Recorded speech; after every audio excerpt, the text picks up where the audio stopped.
Namen des Vaters und des Sohnes und des Heiligen Geistes. Der Herr sei mit euch. Ich wünsche euch allen einen gesegneten Abend im Marienmonat Mai.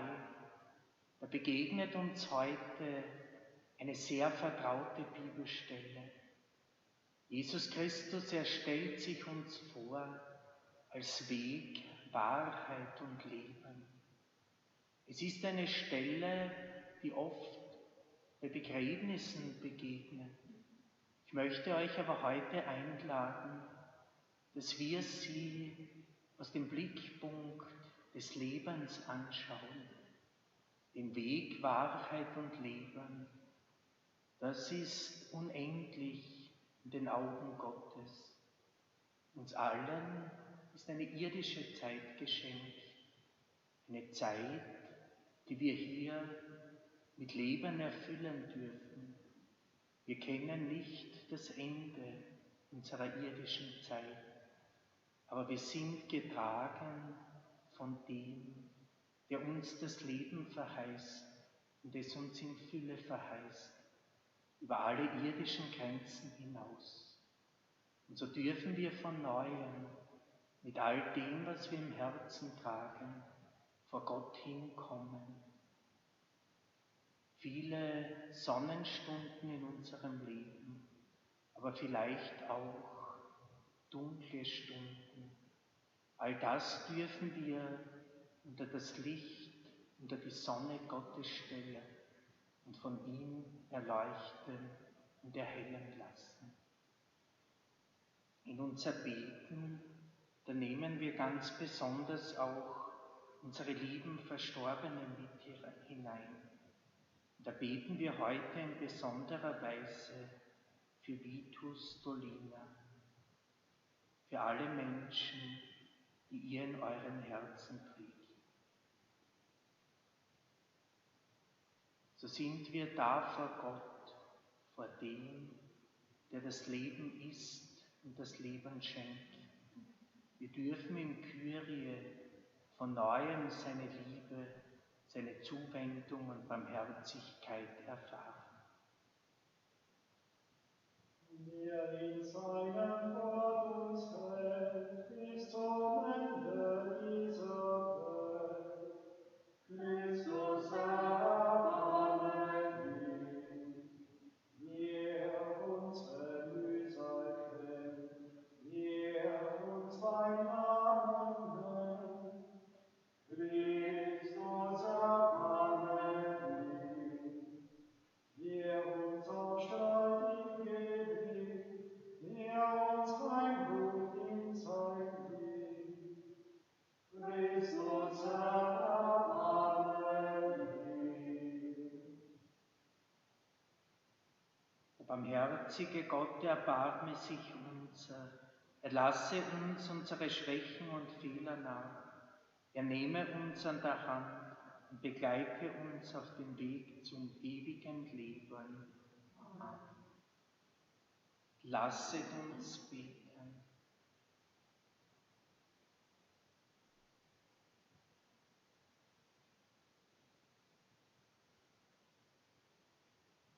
Gott, dir verdanken wir unsere Freiheit und unser Heil. Denn du hast uns durch das kostbare Blut deines Sohnes erlöst.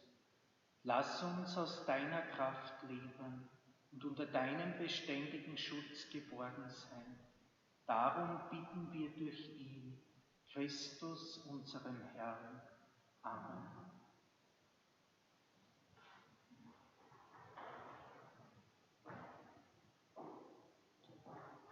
Lesung aus der Apostelgeschichte. In jenen Tagen, als Paulus nach Antiochia in Pisidien gekommen war, sagte er in der Synagoge: Brüder, ihr Söhne aus Abrahams Geschlecht und ihr Gottesfürchtigen, uns wurde das Wort des Heils gesandt. Denn die Einwohner von Jerusalem und ihre Führer haben Jesus nicht erkannt, aber sie haben die Worte der Propheten die an jedem Sabbat vorgelesen werden, erfüllt und haben ihn verurteilt. Obwohl sie nichts fanden, wofür er den Tod verdient hätte, forderten sie von Pilatus seine Hinrichtung. Als sie alles vollbracht hatten, was in der Schrift über ihn gesagt ist, nahmen sie ihn vom Kreuzesholz und legten ihn ins Grab. Gott aber hat ihn von den Toten auferweckt, und er ist viele Tage hindurch denen erschienen, die mit ihm zusammen von Galiläa nach Jerusalem hinaufgezogen waren und die jetzt vor dem Volk seine Zeugen sind. So verkünden wir euch das Evangelium.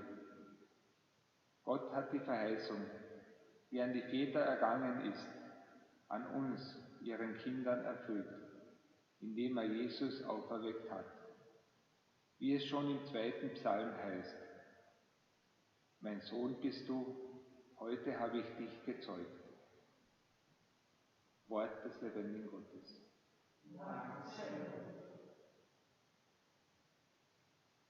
Mein Sohn bist du, heute habe ich dich gezeugt.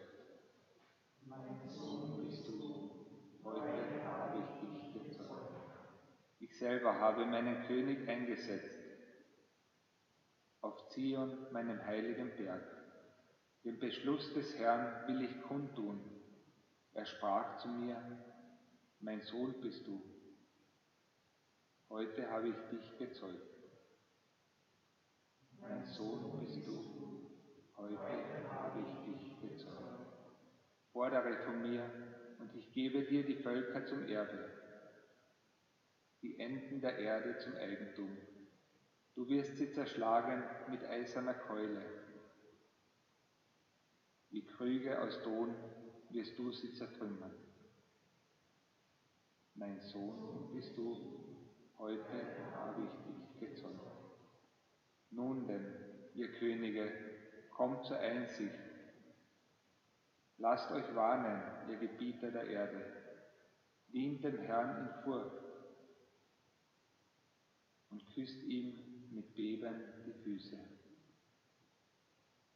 Mein Sohn bist du, heute habe ich dich gezeugt.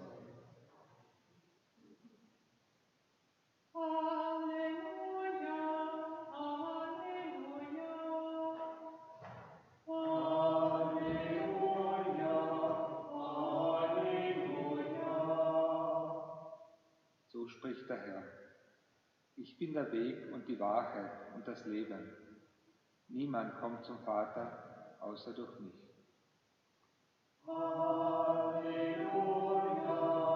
Halleluja.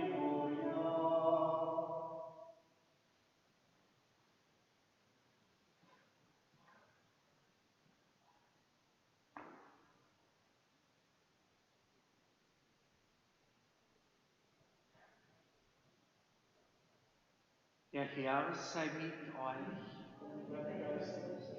Aus dem heiligen Evangelium nach Johannes. Ehre sei dir, o Herr. In jener Zeit sprach Jesus zu seinen Jüngern: Euer Herz lasse sich nicht verwirren. Glaubt an Gott und glaubt an mich. Im Haus meines Vaters gibt es viele Wohnungen. Wenn es nicht so wäre, hätte ich euch dann gesagt: Ich gehe, um einen Platz für euch vorzubereiten. Wenn ich gegangen bin und einen Platz für euch vorbereitet habe, komme ich wieder und werde euch zu mir holen, damit auch ihr dort seid, wo ich bin. Und wohin ich gehe, den Weg dorthin kennt ihr. Thomas sagte zu ihm: Herr, wir wissen nicht, wohin du gehst. Wie sollen wir dann den Weg kennen? Jesus sagte zu ihm: Ich bin der Weg und die Wahrheit und das Leben. Niemand kommt zum Vater, außer durch mich. Evangelium, frohe Botschaft unseres Herrn Jesus Christus. Lob sei dir, Christus.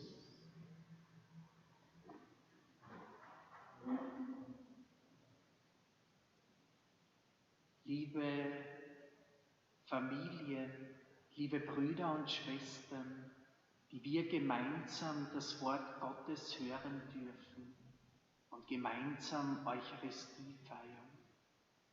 Das Wort Gottes des heutigen Tages, es lädt uns ein, über das Geschenk des Lebens in all seiner Fülle nachzudenken. Leben, ein kurzes, ein einfaches Wort, das wir oft gebrauchen, oft auch sehr oberflächlich. Doch hinter diesem Wort, da verbirgt sich die Unendlichkeit, da verbirgt sich all das, was wir in irdischen Raum- und Zeitbegrenzung in seiner Fülle gar nicht fassen können. Leben, es ist so weit, dass wir immer nur einzelne Facetten im Blick haben können. Und diese unzähligen Facetten, sie ergeben erst das, was dann Leben heißt. Ich bin heute bei vielen Stationen gewesen im Laufe des Tages und da habe ich wieder erfahren, wie vielseitig Leben sein kann. Ich war einerseits bei einer Geburtstagsfeier eines 30-Jährigen, Blüte des Lebens, mit Kraft, mit Freude, mit Visionen, mit Ideen, zukunftsplanend, ein Stück weit zurückschauend. Auf der anderen Seite war ich mit einer Krankensalbung, einem sterbenden Menschen, aber im Gespräch noch, da durfte ich erfahren, diesen Rückschau auf das Leben. Eines, das habe ich bei beiden Menschen erlebt. Beim 30-Jährigen gleich wie beim Sterbenden. Der 30-Jährige, er hat ein Stück zurückgeschaut und mit viel Freude, mit Kraft nach vorne geblickt. Das durfte ich in anderer Weise auch bei einem sterbenden Menschen erfahren, der mir am Krankenbett gesagt hat, ich schaue dankbar auf ein erfülltes Leben zurück. Aus dem Glauben heraus mir der Mensch dann gesagt, und jetzt darf ich dorthin gehen, wo all das auf mich warten soll, was ich im Glauben erfahren habe. An dieser Schwelle zwischen irdischem und himmlischem, auch dieser sterbende Mensch mutig einen Blick nach vorgewagt und sich die Bilder ein Stück weit vorgestellt. An dieser Grenze des Lebens, da bin ich so bestärkt weggegangen, weil ich einfach diese Hoffnung erfahren durfte, der Mensch in dieser Stunde auch in sich trägt. Von dort weg bin ich dann zu einer Feier gegangen, hier in der Kirche, ein Ehepaar, das sich vor 10 Jahren das Ja-Wort gegeben hat. Da denke ich mir, unzählige Stationen, die das Leben so schreibt. Wenn ich dann da heute gesehen habe, die Großeltern, die Eltern, die Kinder, da wird dann sichtbar, wie Leben den Generationen weitergegeben wird. In der Frühe des Tages, da haben wir den Tag, dem Laudesgebet begonnen, dem Stundengebet. Da waren heute auch Gedanken vom Weg, von Auferstehung, von Leben. So durfte ich heute an einem einzigen kleinen Tag in der Unendlichkeit erfahren, diese unterschiedlichen Lebensstationen. Ich nehme an, das kennt ihr auch und ihr könntet da Unzähliges erzählen. sich freudige Momente mit schwierigen Treffen, wo aus Freudentränen Tränen der Trauer werden, wo aber auch aus dem Licht, das im Dunkel hineinleuchtet, neuer Mut, neue Hoffnung, neue Kraft herauswächst. Leben, es ist so vielseitig, dass uns oft auch Worte fehlen, dass wir einfach staunend da sein dürfen vor Gott und einfach mit geöffneten Herzen annehmen dürfen, was er uns bereithält auf den Wegen des Lebens. In der Lesung, da haben wir gehört, dass Gott die Verheißung erfüllt, die er dem Menschen gegeben hat. Eine Verheißung, die er nicht in das Nichts hineingesprochen hat, sondern in das Herz jedes und jeder Einzelnen von uns. Es hat am Ende der Lesung geheißen: Mein Sohn bist du, heute habe ich dich gezeugt. Ich würde das jetzt viel weiter noch sagen, wenn Gott zu uns Menschen spricht. Du bist mein geliebtes Kind, meine Tochter, mein Sohn. Ich habe dich ins Leben gerufen, weil ich für dich einen Plan habe, einen Weg zu gehen, den niemand anderer gehen kann als du allein. Alle unsere irdischen Wege, sie sind umgeben, wie hier auf der Osterkerze, von Alpha und Omega. Das heißt, Gott, er steht am Beginn, in der Mitte, am Ende. Er war schon da, er ist da und er wird bleiben, heute, morgen und in Ewigkeit.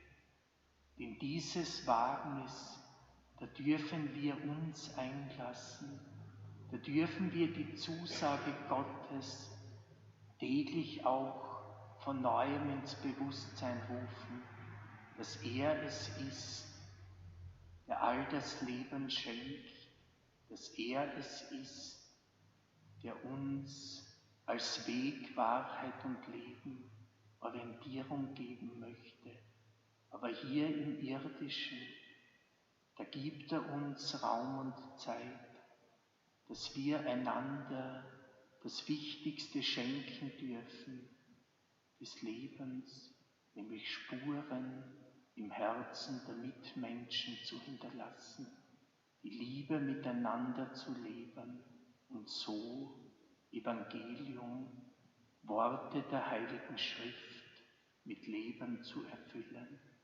Der Segen Gottes, er möge dich umschließen, er möge dir mit Kraft, Halt, Zuversicht und Geborgenheit auf deinem Weg begegnen. Wage mutig das Leben. Amen.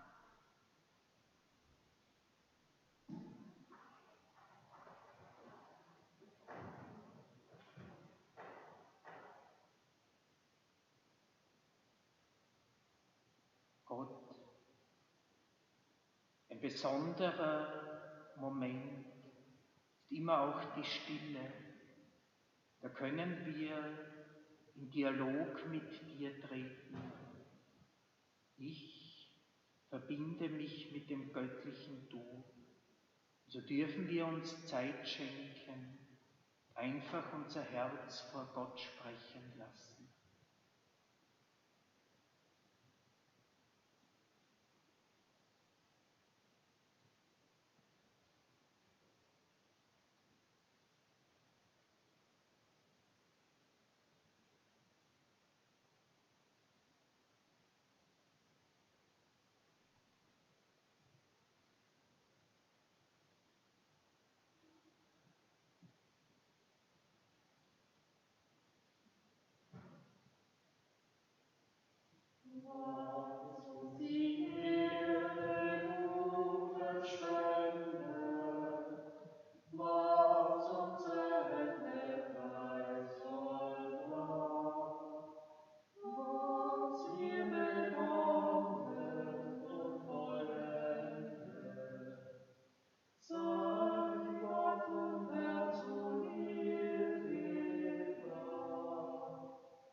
Lasset uns beten.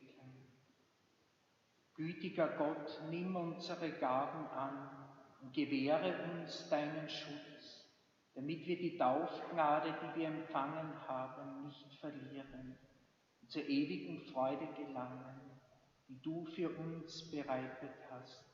Darum bitten wir durch Christus, unseren Herrn. Amen.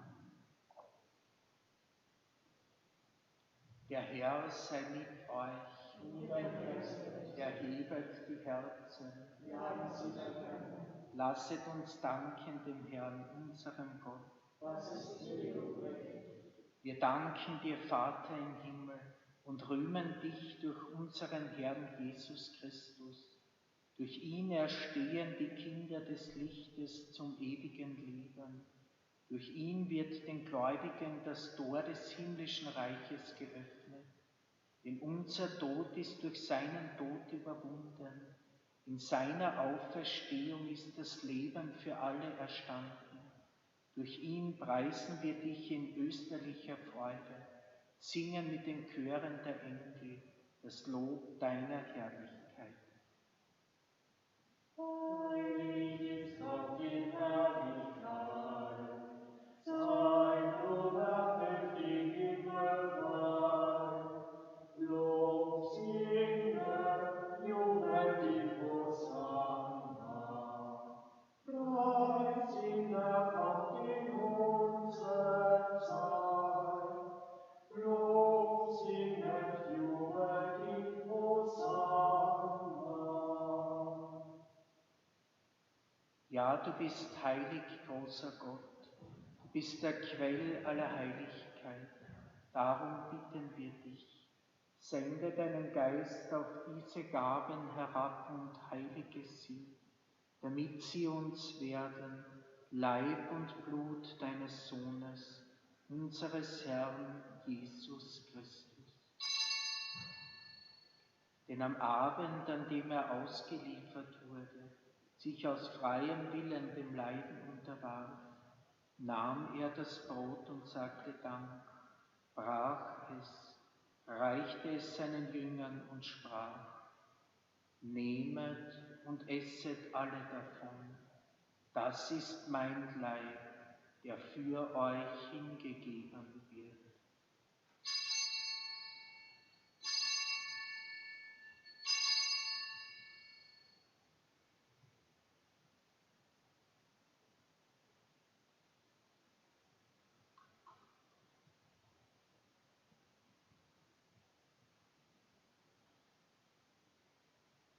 Ebenso nahm er nach dem Mahl den Kelch, dankte wiederum, reichte ihn seinen Jüngern und sprach: Nehmet und trinket alle daraus.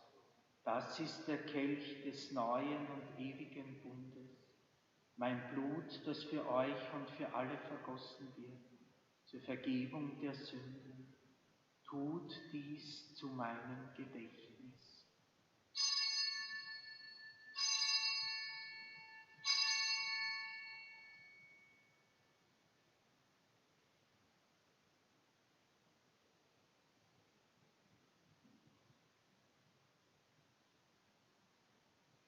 Geheimnis des Glaubens.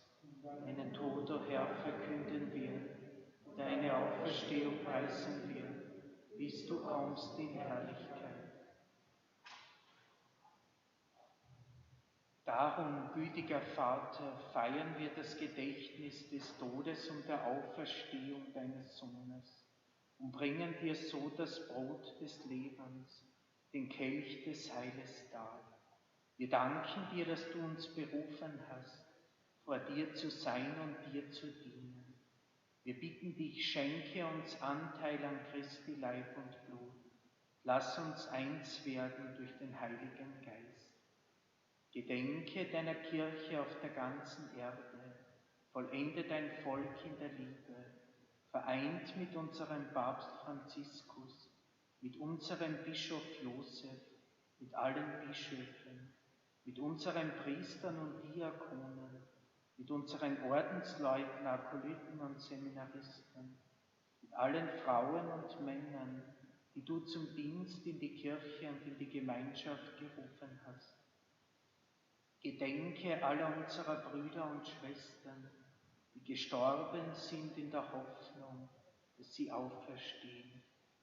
Wir beten heute in besonderer Weise für Vitus Dolina.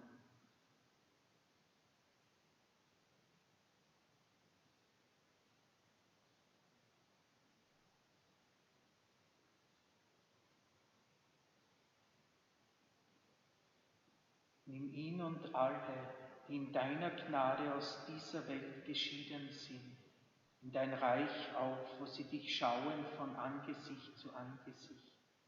Vater, erbarme dich über uns alle, damit uns das ewige Leben zuteil wird, der Gemeinschaft mit der seligen Jungfrau und Gottesmutter Maria, dem heiligen Josef, mit deinen Aposteln, mit unseren Namenspatronen und mit allen, die bei dir Gnade gefunden haben, von Anbeginn der Welt, dass wir dich loben und preisen durch deinen Sohn, Jesus Christus. Durch ihn und mit ihm und in ihm ist dir, Gott allmächtiger Vater, der Einheit des Heiligen Geistes, alle Herrlichkeit und Ehre, jetzt und in Ewigkeit. Lasst uns miteinander und füreinander, dankbar für das Geschenk des Lebens, verbunden in der Feier der Eucharistie, das Gebet des Herrn sprechen. Vater unser im Himmel, geheiligt werde dein Name, dein Reich komme, dein Wille geschehe, wie im Himmel so auf Erden. Unser tägliches Brot gib uns heute und vergib uns unsere Schuld, wie auch wir vergeben unseren Schuldigern. Und führe uns nicht in Versuchung, sondern erlöse uns von dem Bösen. Denn dein ist das Reich und die Kraft und die Herrlichkeit in Ewigkeit. Amen. Der auferstandene Herr Jesus Christus, er hat seinen Frieden den Jüngern zugesprochen. Diesen göttlichen Frieden, den hat er uns auch in unser Herz gelegt. Und so dürfen wir miteinander in Frieden teilen und leben. So sei der Friede des Herrn allezeit mit euch. Schenken wir uns ein Zeichen der Verbundenheit und des Friedens.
Schaut mit den Augen eures Herzens und seht Christus, den Auferstandenen, das gebrochene und gewandelte Brot, das Lamm Gottes, das die Schuld der Welt hinwegnimmt.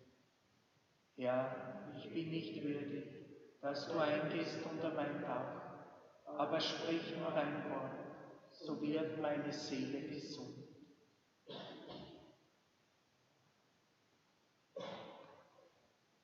Schenken wir uns gemeinsam einen Moment des Innehaltens, um in geistiger Weise die Kommunion zu empfangen.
Lasset uns beten.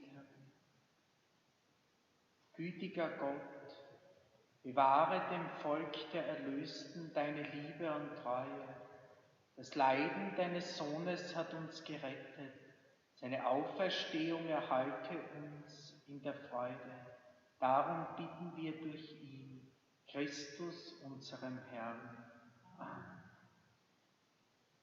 Ich danke euch für das gemeinsame Eucharistiefeiern. Darf herzlich einladen, morgen Abend um 18 Uhr zum gemeinsamen Gottesdienst zur Übertragung der Heiligen Messe hier aus der Wallfahrtskirche in Maria Rhein. Ich darf schon den Blick auf den Sonntag legen, da feiern wir wieder gewohnterweise den Gottesdienst in der Kirche, verbunden auch über die Übertragung um 10 Uhr. Ich wünsche euch allen einen gesegneten Abend, viel Kraft und Freude, vor allem Dankbarkeit und Staunen für all das, was Gott uns bereithält, den Pfaden des Lebens. Nach dem Segen dürfen wir wieder Besonderen in einem Lied an die Gottesmutter Maria, den Marienmonat Mai, zelebrieren. Ich mache heute keine Ankündigung mehr. Gestern habe ich das Marienlied aus Lourdes versprochen. Kommen ist ein anderes. Ich lasse mich heute, so wie ihr, überraschen, dass die Musik für uns vorbereitet hat. Der Herr sei mit euch. Die Fürsprache unserer Gottesmutter Maria segne, beschütze, begleite und bestärke euch, eure Familien, alle Menschen, für die wir beten und die wir im Herzen tragen, die Wege des Lebens, er, der Gott der Liebe, der Vater, der Sohn, der Heilige Geist. Amen. Gehen wir hin und bringen Frieden und Freude. Dank sei Gott.